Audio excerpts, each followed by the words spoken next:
আল্লাহ তুমি আমার বাসায় যদি আজকে দালাল কাছে না পড়ি গরু কিনবার যামু কুরবানির লাগিয়া।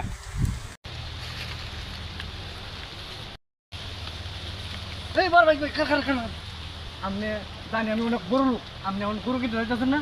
আমি কি আপনাকে কইছেন গরু কিনবার যামু? আপনি গরু কিনতে যাইতেন না? হ্যাঁ আমার কাছে 8-10টা গরু আছে ভাই, মানে 1.5 লাখ 2 লাখ টাকা। আপনি কম টাকার মধ্যে আপনার গরু একটা দিয়ে দিব। তাই নাকি?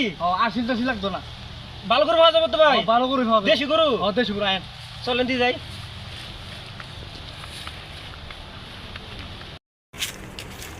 ভাই আপনি এনে বোন এনে বুমু ভাই, আপনি এই যে দেন গরুটা সুন্দর না? গরুটা গরু তো ভাই সুন্দরই আছে।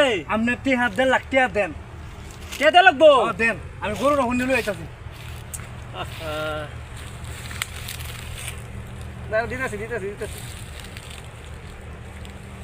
আপনি এনে নিশ্চিন্ত বয়ে তাই আমি গরুটা হুন্ডি লই আইতাছি। তো যান ভাই, তাড়াতাড়ি আসবেন কিন্তু। গরুটা কন্ঠ হয়ে গেল গা, এখন আইতাছে না গরু লিয়া। আমার গরুকে যাবো আর আমি কি বাটপারে বললাম নাকি? আল্লাহ জানে গো, আল্লাহ তুমি আমার বাঁচায়ো।